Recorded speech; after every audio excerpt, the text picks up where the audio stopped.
Welcome to the smartest people in the room. We are glad you are here, and already by just showing up, you are demonstrating your very own smarts. Today, I am so thrilled to present literally two of the smartest people I've ever had the pleasure of working with.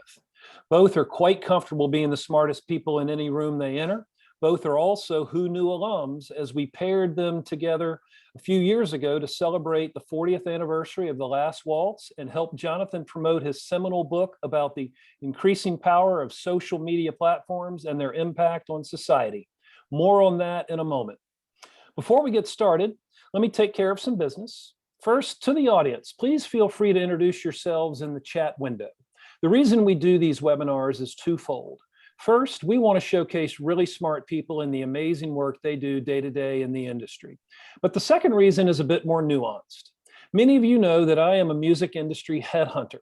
I place music executives in roles throughout the industry. So by definition and function, I help people connect with companies.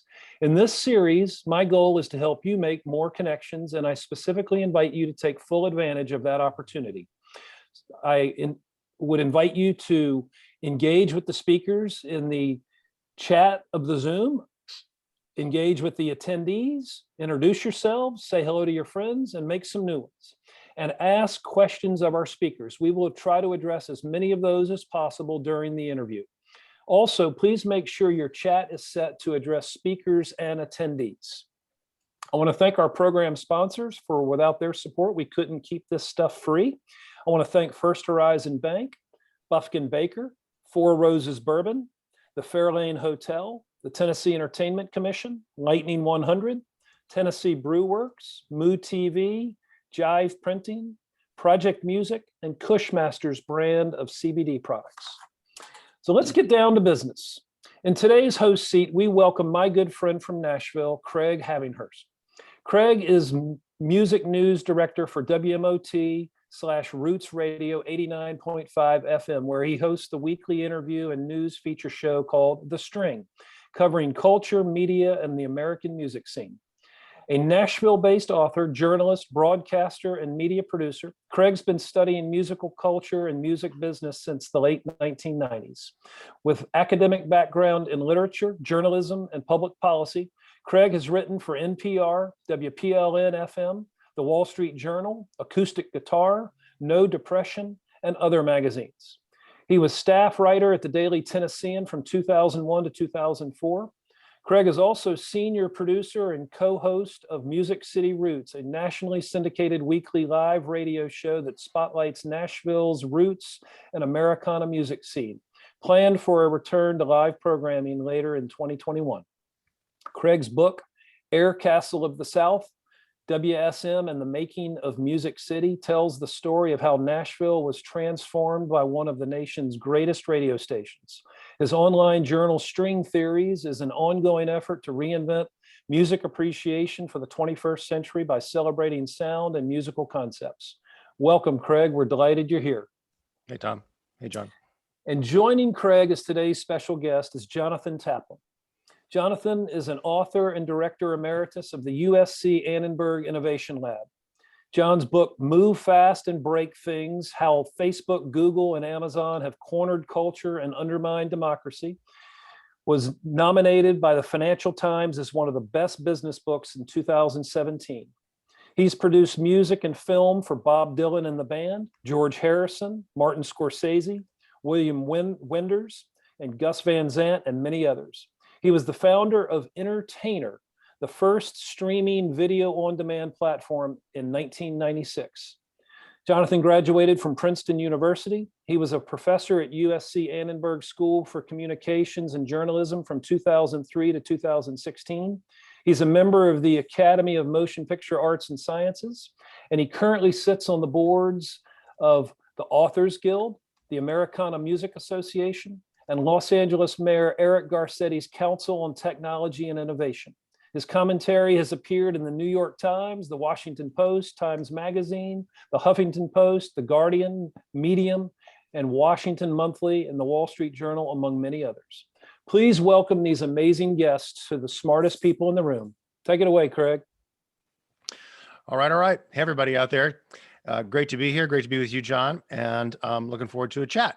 It's nice to see you Great. again after a few years during which I think quite a lot has happened on the social media regulation front. So why don't I start by asking just a bit about that? Since you wrote Move Fast and Break Things, both the public and both parties in government at a lot of levels have turned pretty strongly against, at least in a skeptical direction, of big tech. There's federal and state antitrust lawsuits that just dropped at the end of last year. There was a congressional report that really tried to lay out the results of a long investigation into serial anti-competitive behavior. Has the tide turned? Is this what you hoped to see? Well, I think we're making some progress, but I think we've got a huge, long way to go. For one thing, I'm not positive that antitrust is the solution to some of the problems that Facebook, Twitter, and YouTube have propagated onto our democracy and onto our culture.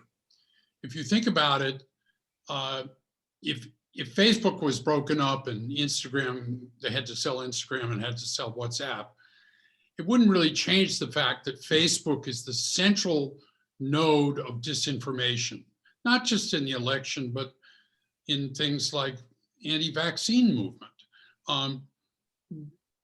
This kind of propaganda, which is over there because they have what is known as safe harbor.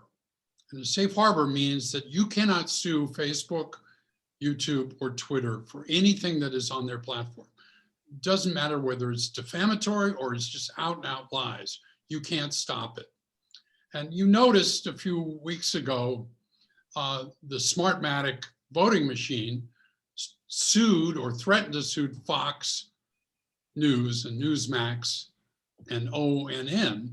And within a week, they all put on disclaimers saying, look, we didn't really mean that the election was stolen, and we didn't really mean that Smartmatic and Dominion were stealing votes and everything. And so they had to do that because they had legal liability.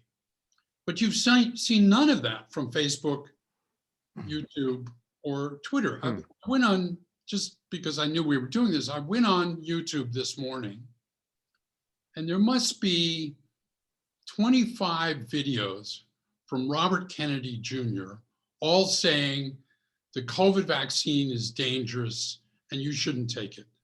Now, this is just out and out defamatory propaganda.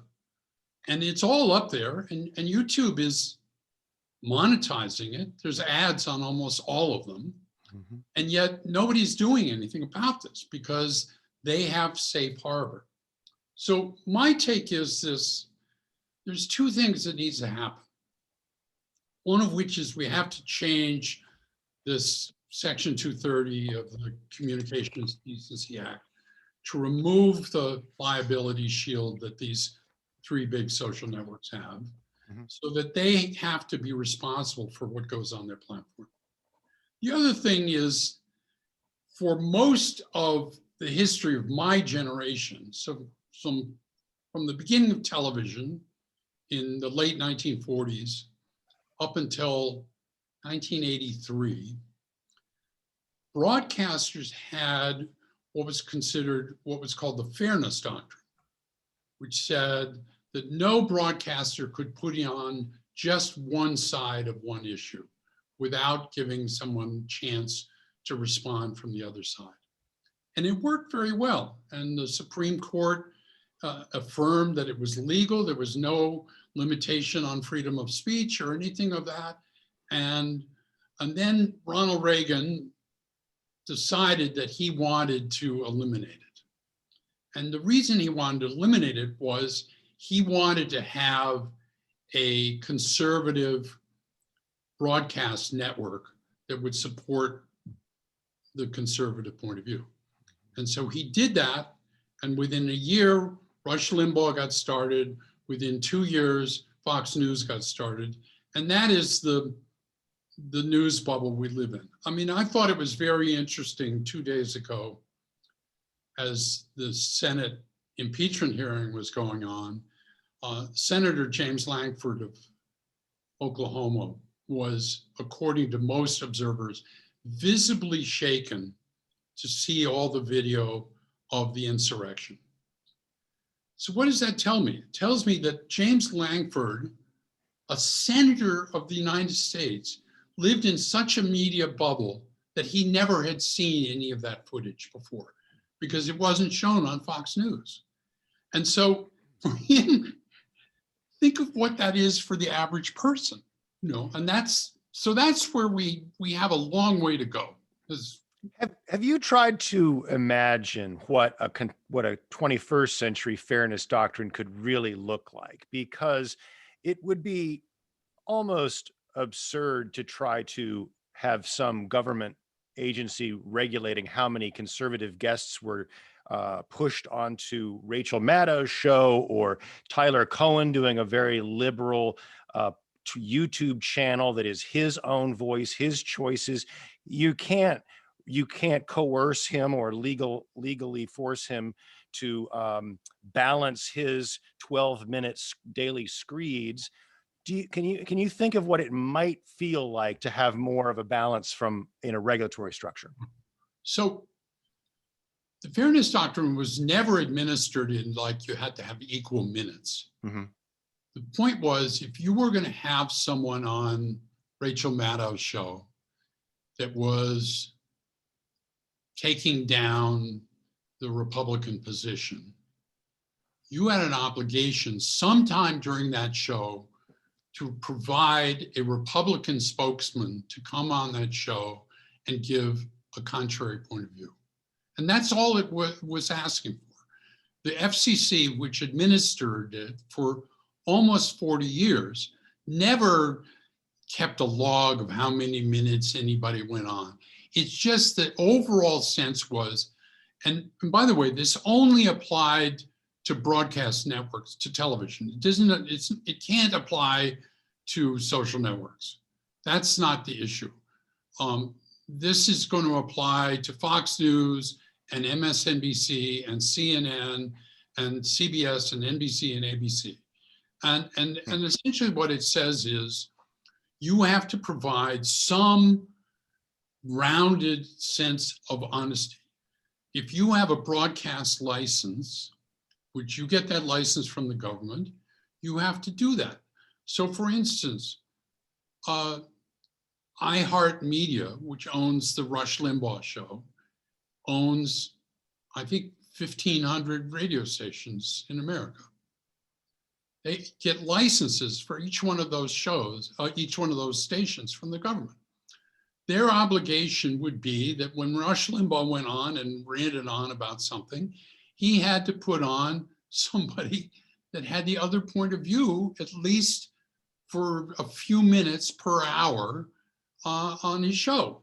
And that to me doesn't seem unreasonable. And it worked from 1948 to 1983 without any problems. But needless to say, Reagan had another idea, which was we need a conservative propaganda channel, and he got it.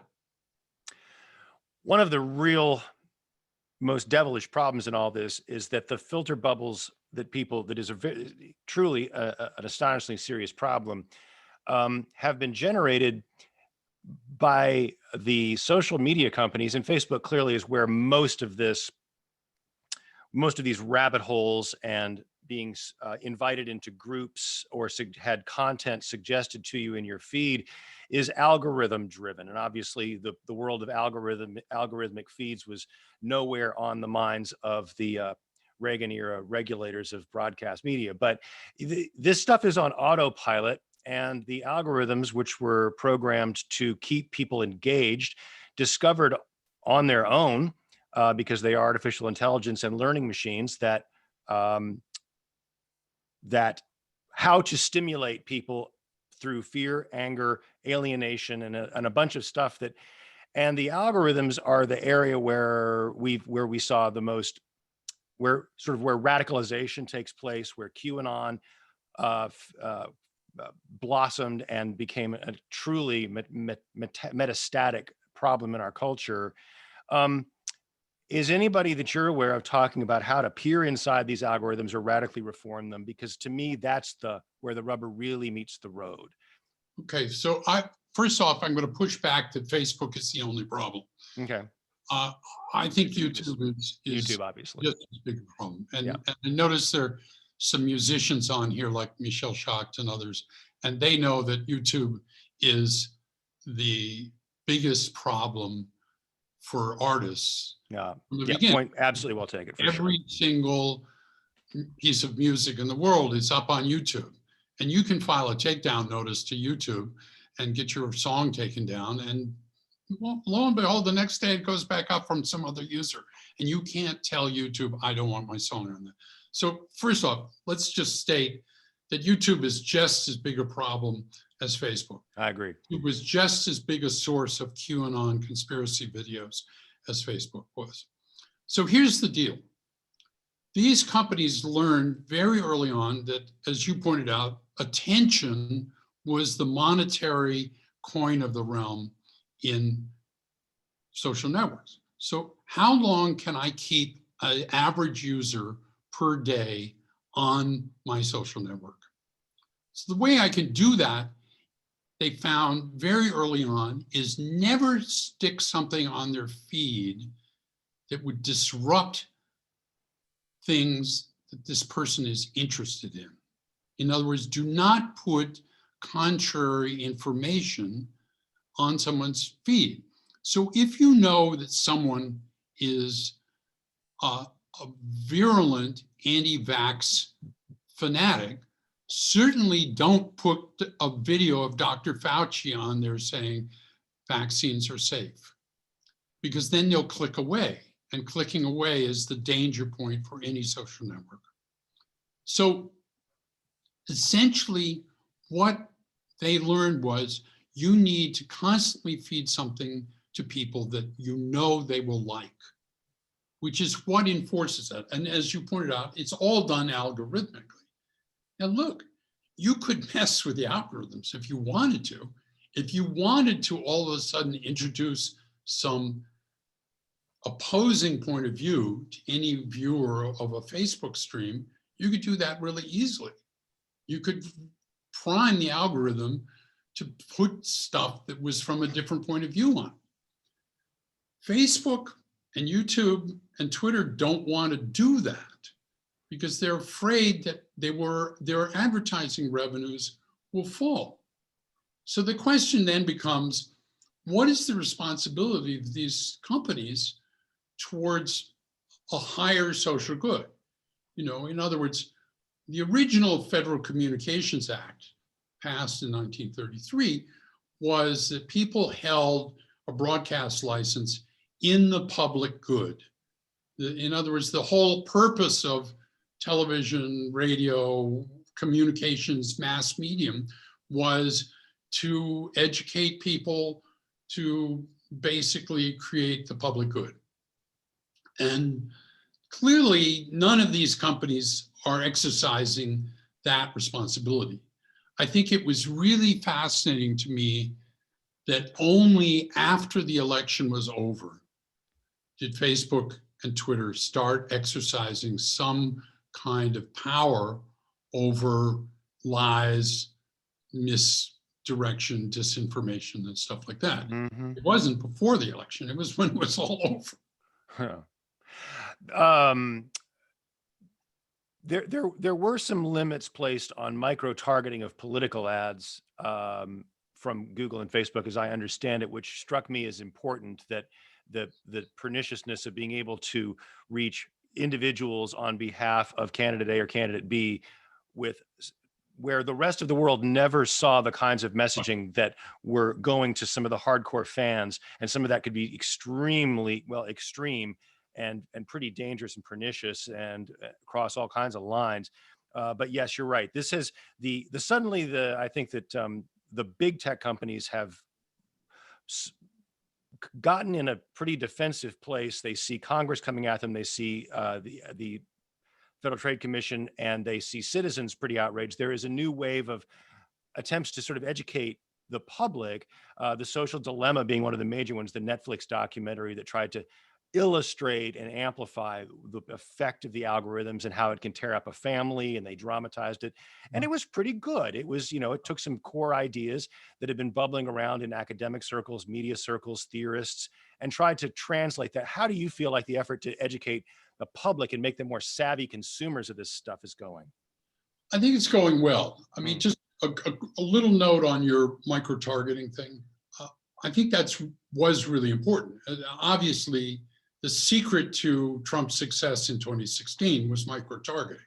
Mm-hmm. In other words, he was able to give ads that would only be seen by young Black men that said, Hillary Clinton thinks that young Black men are super predators.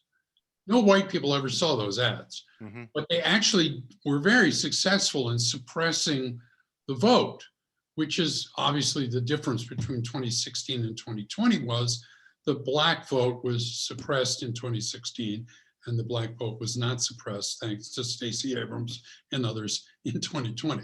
So now they only stopped that micro-targeting, I think, 2 weeks before the election.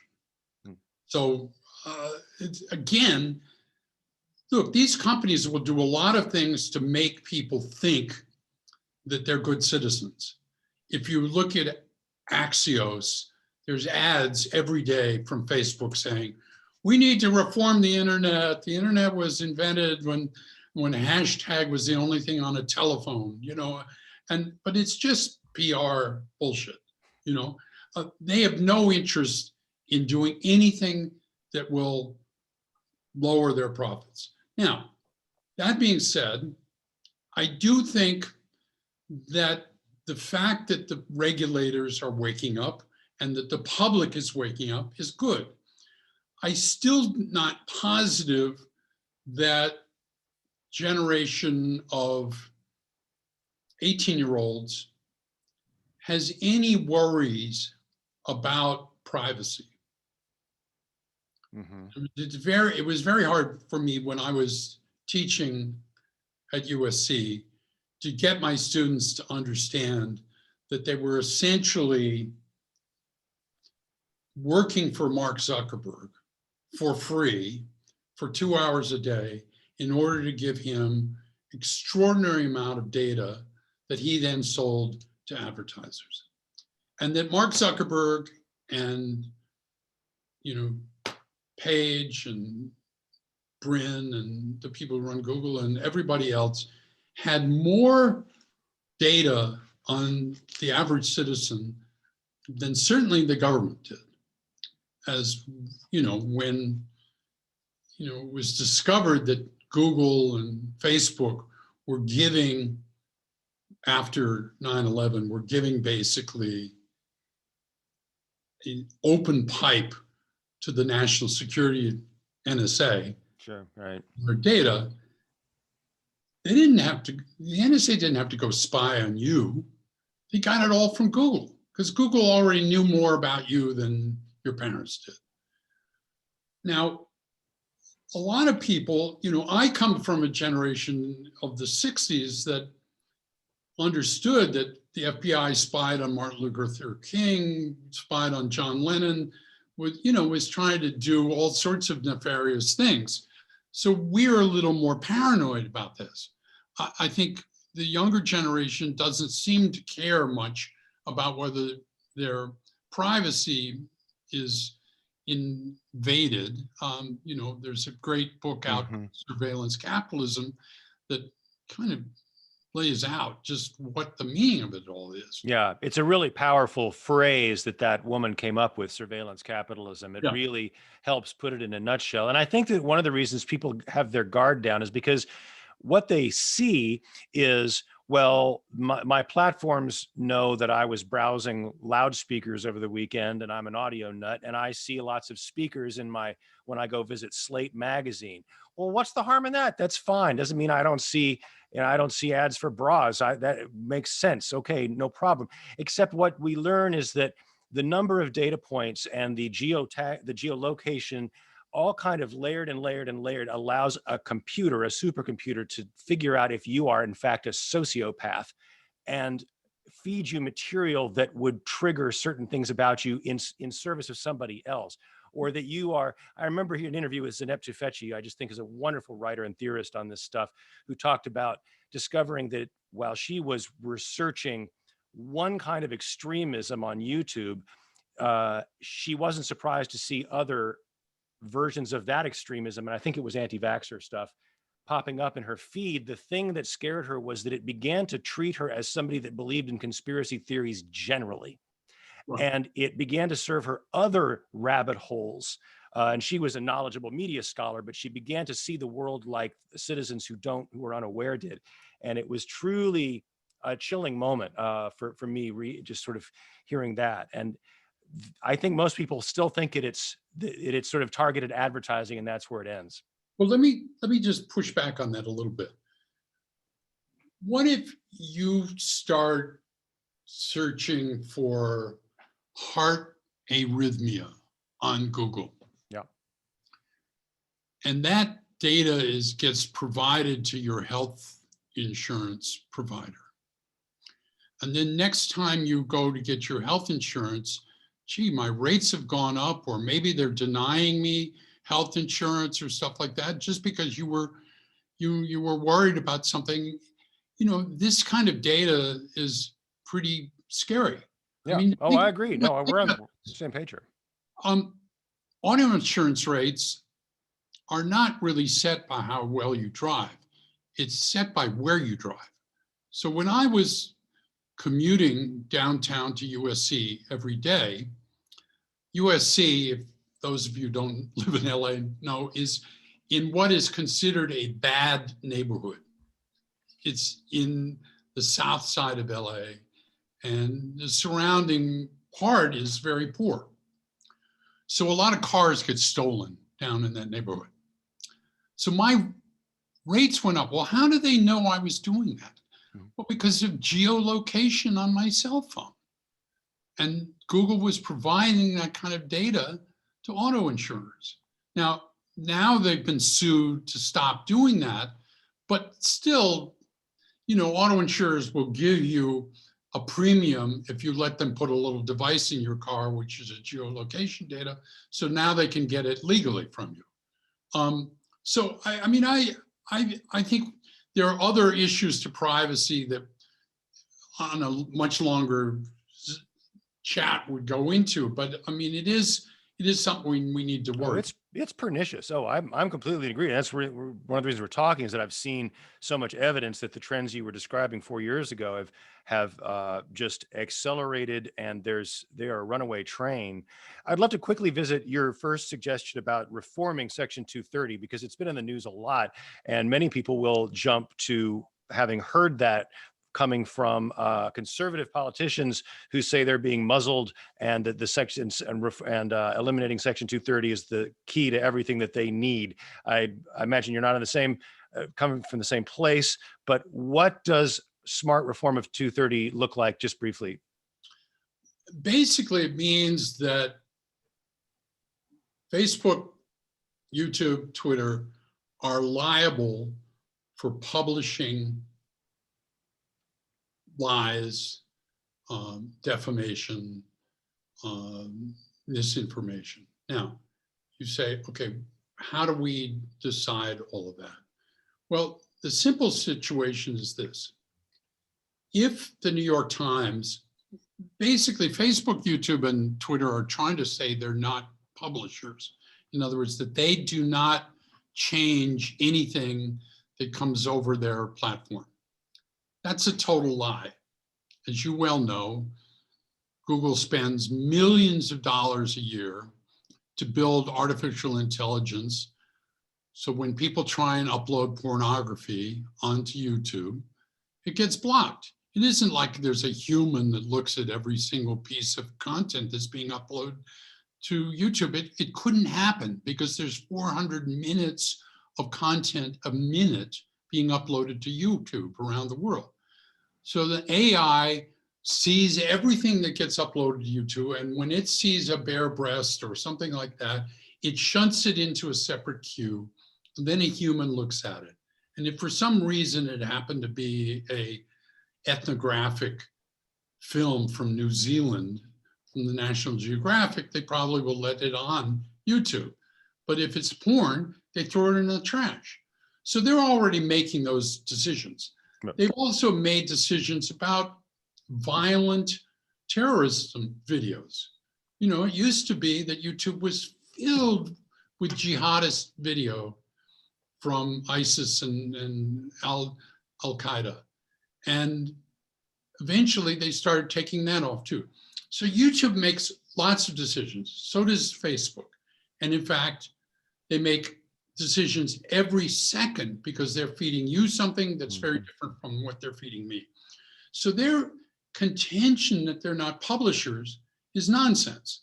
Facebook is the largest news organization in the world.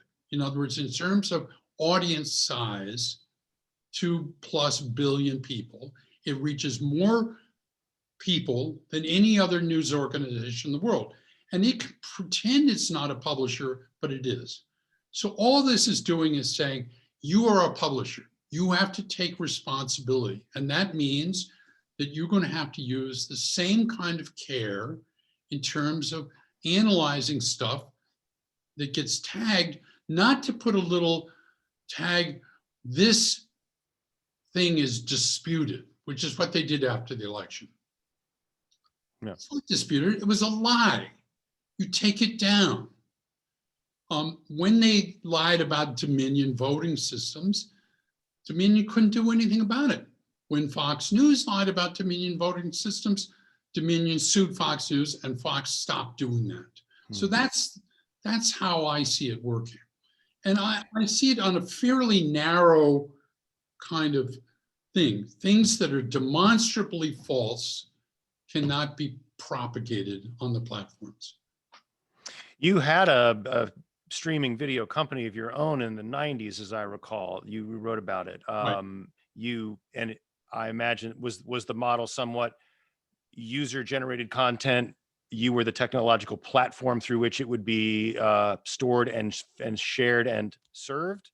No, it wasn't user-generated. It was Okay. all licensed videos I from see. video studios, record companies, all that, you know, it was movies and music videos and stuff like that. And it was all licensed. You do recognize the revolution, the beautiful side of the revolution of user-generated content, and the position that those platforms, YouTube early on, let's say YouTube version 1 and 2.0, when they had, I think, a perfectly good right to say, we're a new kind of company, we're a tech platform, and we want people to put their own stuff, and we have a limited amount of time of resources to watch what goes up there. But Section 230 solves a problem so vast for us that we would not be able to go forward as a business model without some kind of liability shield.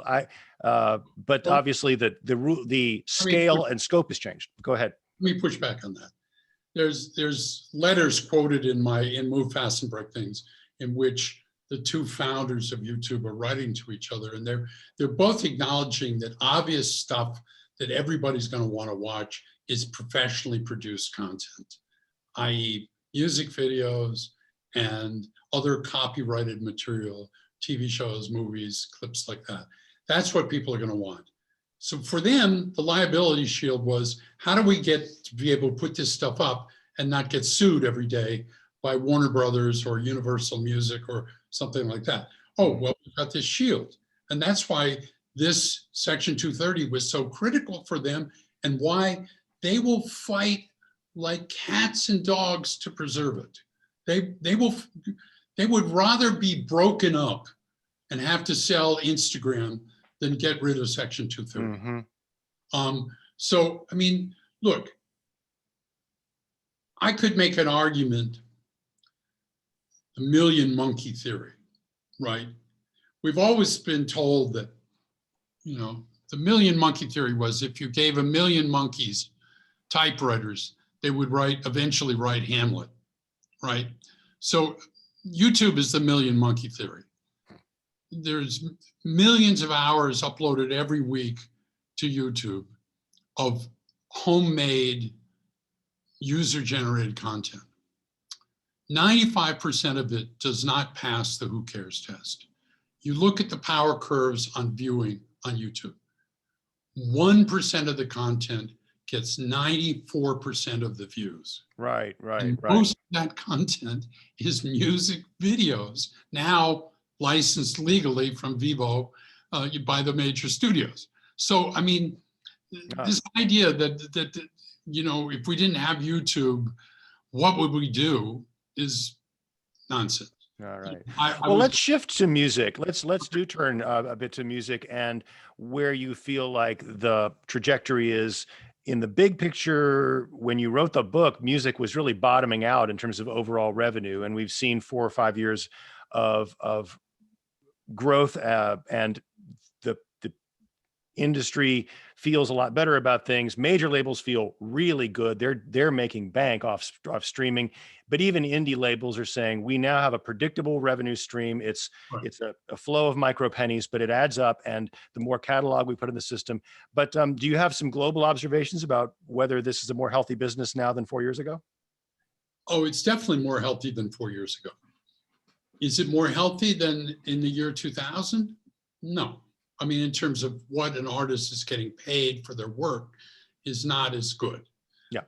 You know, the total global revenues US revenues in 2000 were probably about 20 billion, and now it's what, Yeah. 11 billion? That was the height of the bundled album, the physical sale, and terrestrial radio, where royalties are really good Right. for songwriters. But that being said, the cat is out of the barn, you know, I mean, the horse left the barn. And so there's nothing we can do. The world of music is defined by streaming. So in that sense, it's getting better. And what I've always worried about is how does the offbeat artist get serviced? In other words, I'm on the board of the Americana Music Association, and the extraordinary people like Rhiannon Giddens and people like that are not really making that much money off recordings. In fact, for most musicians, until COVID, most of their income came from live performances. And the streaming was a help, and if you had a large catalog, obviously, you could do well. But new artists, that was a hard road to handle, you know? So, I mean, I'm not positive it's gotten better. I mean, the other thing that worries me a lot is there's a kind of what I would call dystopian nihilism in terms of a lot of in some of the content that's being surfaced. So, I mean, if you think about, you know, some of the hip hop, you know, is pretty dark, pretty, you know, Juice WRLD or Lil Peep, XXXTentacion. These are people who, I mean, they're all dead now from drug overdoses or some other thing. But if you read the lyrics of their content, it's pretty dark, pretty nihilistic. And I think that in general, you know, I've just written this new book called The Magic Years, which is coming out in May 4th. And it's called Scenes from a Rock and Roll Life. And it's essentially talks about the role that the culture played in the 60s and 70s in orienting the political and social motivation and changing America quite radically. I mean, Bob Dylan was singing Blowing in the Wind and The Times They Are Changing before Lyndon Johnson tried to change the Voting Rights Act, you know? And so in that sense alone, it seems important to me that culture has a leading role to play. And what worries me now, and I see it in television, you know, you think about what are the leading shows on TV? It's like Game of Thrones and Succession and Westworld. I mean, ever since The Sopranos or or those things, this notion of the anti-hero being the person we want, the meth dealer, the gangster, the, madman. These are not heroic characters. These are people who believe the fix is in. There's a great book about Chinatown, came out, and the guy said, look, the history of American culture has been aspirational. Gatsby's Green Light, even Ahab's Whale, these are aspiration. But in Chinatown, the fix is in. It's Chinatown, Jake. There's nothing you can do. And it seems to me that if the culture is constantly telling people that the fix is in, that becomes a kind of self-fulfilling prophecy. And so I really believe that the artists have to inspire. After all, we shall overcome. It was inspirational. The times they are a-changing. It was inspirational. These are kind of things that the role of the artist in saying, look, we're going to have better days ahead. I mean, one of the things I loved about the concert after the inauguration last 3 weeks ago was all of the music was inspirational. And, better days, things will be better. And in that sense, that gives me hope. I mean, it really does. I have a sense of, and, when I go to the Americana Music Association award show, which unfortunately we weren't able to have last year because of the pandemic, I am filled with hope of the kind of brilliant music that these artists are making. And so I feel generally things are going to get better.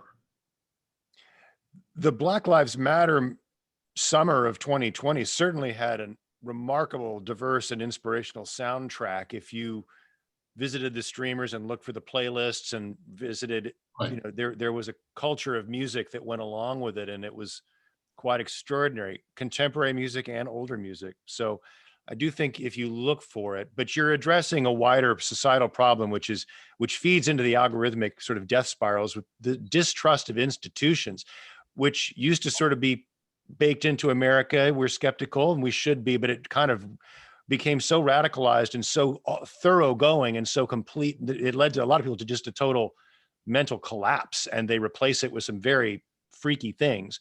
But the mistrust is a kind of a dire problem that, I'd like to think that music can continue to stitch people to some sense of idealism and reality and hope and togetherness. I just saw a note on the chat from Paul, who noted that the Renaissance came right after the plague. So, my buddy Paul, he knows it. In Florence, half the population of Florence died in 1394. And by 1420, Michelangelo and Leonardo and all these guys were making the most extraordinary art, and the world was changing. And then 10, 20 years later, the printing press came in and everything happened. I mean, look, I am in general extraordinarily optimistic. I think people don't really realize that Biden has arrived at exactly the right moment in the following sense. There's a famous quote from Gramsci, which is, "The old is dying and the new cannot be born. In this interregnum, many morbid symptoms appear."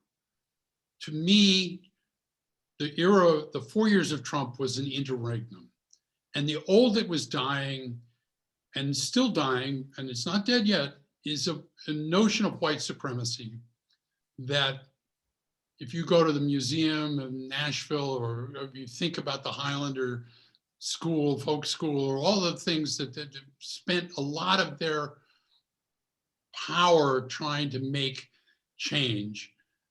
So, but now here we arrive at a time when essentially, if you look at the charts from the Fed, Americans saved more money last year than any time in the last 30 years. In other words, the average savings rate in American households is off the charts. I mean, literally off the charts. Because you look at your own credit card bills. You weren't spending money on restaurants, you weren't traveling, you weren't going on a cruise, you weren't doing all that stuff, and you saved your money. And so at some point, if we get past, the word herd immunity, and I really believe, I followed this very closely, that by the end of July, early August, the majority of people who need to be vaccinated will be vaccinated. All of a sudden, the world will return. And the world that you guys have lived in, which is like live music, will people want to go back to clubs and hear bands? Of course they will. Yeah. Will they want to spend money in the bars and go to the restaurants and travel? Of course they will. And this will come roaring back, and it'll be just the perfect time. And if we could deal with these two issues, the fairness doctrine issue and the Section 230 issue, then people wouldn't be living in these fantasy lands where they actually believed that the election was stolen, or they actually believed that COVID is a plot cooked up by Bill Gates to implant microchips in everybody's head, or that there's pedophiles in some pizza shop in Washington that are ruling the world. I mean, it's insane. Yeah. And that there's insane people putting this forth. So, Yeah, the Roaring 20s redux, somebody said. That's true. We will have a Roaring 20s. One more question before we get to the touch on the magic years before we wrap up. I want to ask you more questions about the book, but it struck me recently like a blinding insight. I don't know if it has occurred to you.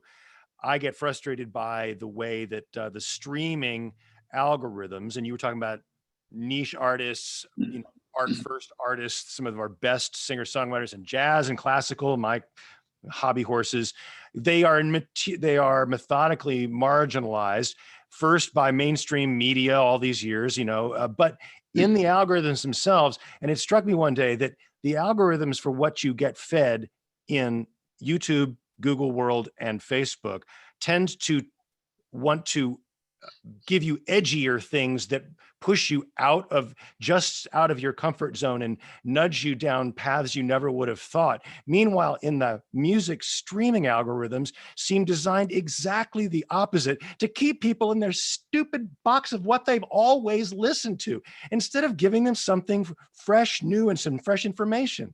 It blows my mind. Totally agree. I mean, I think it's the biggest problem.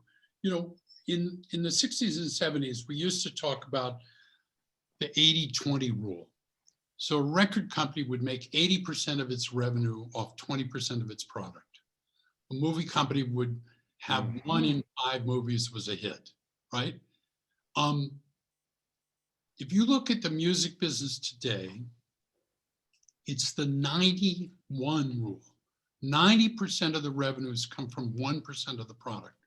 So Jay-Z and Taylor Swift and Adele and all the normal people, Beyonce, are doing very well from the streaming world, and everyone else is getting pushed to the edges. Now, could Spotify or Apple Music change their algorithms to throw something into your playlist that was from left field? Of course they could. Do they want to do that? Well, I don't know, but maybe they should. It's my dream, John. It's my dream. Maybe there's a stream you could subscribe to was show me something different based on my things. I really think that that's kind of critical. Yeah. Agreed. The Magic Years, you said, comes out in May. You subtitled Scenes from a Rock and Roll Life. The opening anecdote, you are reporting firsthand from Newport, where Dylan goes electric. I've read that account of that story in several different books from people who were journalists reproducing the scene. I don't think I've ever read a firsthand account from somebody who was standing on the side of the stage and was able to tell everything that was going on.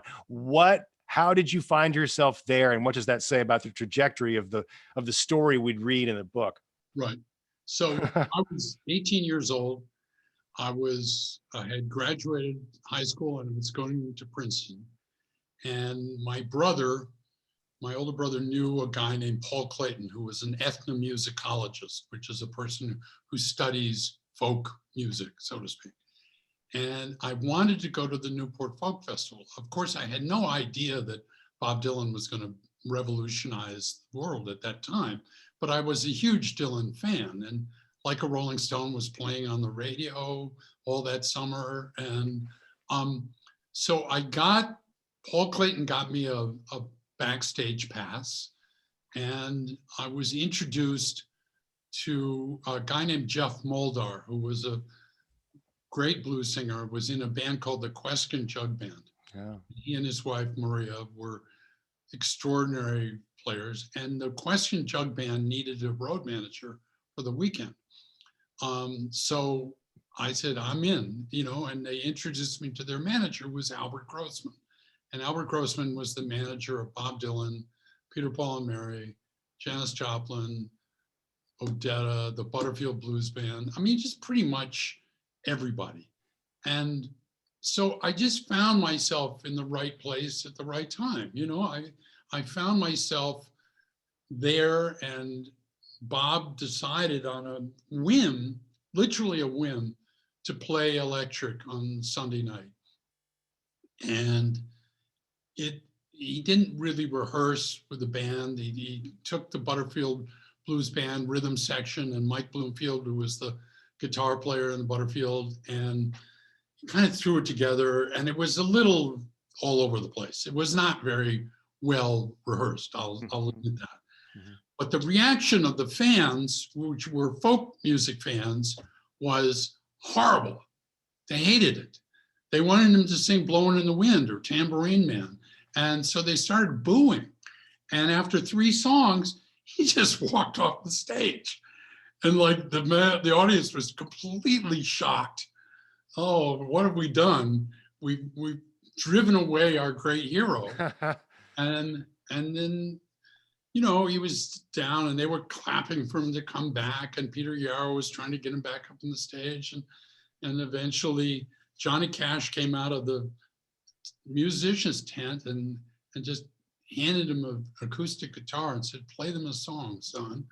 And he kind of reluctantly went up to the stage, and he played "It's All Over Now, Baby Blue," and which was like a kiss-off song, and that was it. And then, from there, I just started working for Grossman.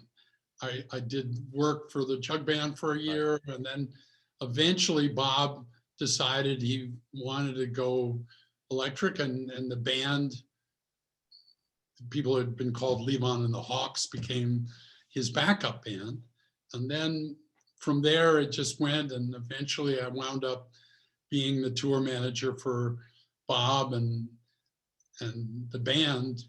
We went to England and did the Isle of Wight, and it was an extraordinary time. It was, we went to Woodstock, the band, and Do you think there was anything about the way that the musicians, the music scene, the business, the promoters kind of handled their business and their relationship with the public that was somehow then more conducive to cultivating a healthy national conversation? I'm not sure that anybody would have done society favors, but trying to emulate the lifestyle of most of those musicians. But somehow the message of the lyric and the way it's made us feel as listeners certainly cultivated something kind and loving and empathetic that we still talk about as a legendary phase of American culture to this day. I think that there's lessons to be learned for today's music business. I think there are. Think about it, that Bob Dylan played at the March on Washington in 1963 in front of 250,000 people. As a very young man, like a kid. Yeah. Okay. And so what was Martin Luther King's message? I have a dream. It was an incredibly positive message. And it was a message that came from a place of love. It was baked into nonviolence. I was a member of an organization called the Student Nonviolent Coordinating Committee. And there were white people, white kids, black kids, brown kids. It was very nice, mixed together time. And in that sense, the music, the culture, and the politics was all one. It was completely together. If you listened to Bob Dylan, you believed in the things that Bob Dylan believed in. And the same way, if you believed in those things, you heard some of that music that was part of the movement. So, I mean, I think the message I take away is that culture and artists can play a huge role in making a society wake up and think about things. It's not that they have to go and legislate or do anything, but they can play an important role in an awareness. And as you pointed out, in the BLM movement this summer, we saw some of that. And what made me feel so good was it's the same sense of black and white together. We're all in this together and we're going to lift it up.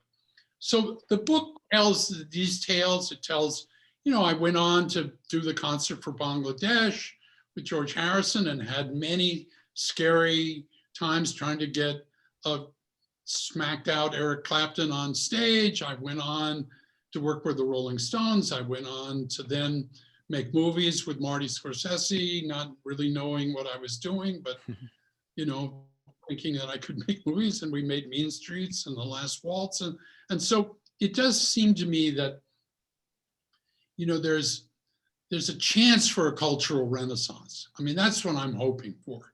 And I think my hope is that if people read the stories from 1962 to 1989, they'll see that there is a continuity there where artists from Bob Dylan to Bono, you believed they had a role to play in society. And they weren't going to just say, I'm here for the Benjamins. You know, I mean, was not the idea. And unfortunately, too much of pop culture is all about the Benjamins right now. Great place to leave it off. John Taplin, thanks a lot. I look forward to reading the rest of the new book, and thanks for the thought-provoking conversation and et cetera, et cetera. But great to see you today. Thanks, guys. Thanks, Tom. Thank you, Tom. Hey, you're both welcome. And on behalf of the audience, let me thank you both for sharing your wisdom. And John, you're just, every time I interact with you, I'm blown away by another nugget that I learn about you. And today was no exception. So thanks for all your great work, all your creative work, and all your important, shall we say, scientific work. Please keep doing it. Thank you. To the audience, thank you for being here, and please come back on Tuesday. On Tuesday, we're featuring another one of my heroes, Stuart Copeland, the founding member and drummer from the Police, is going to appear with Ralph Simon, the Goodwill ambassador, global music industry, global ambassador of Goodwill. And so in the meantime, stay safe and healthy, and we'll see you soon. Great. Bye-bye.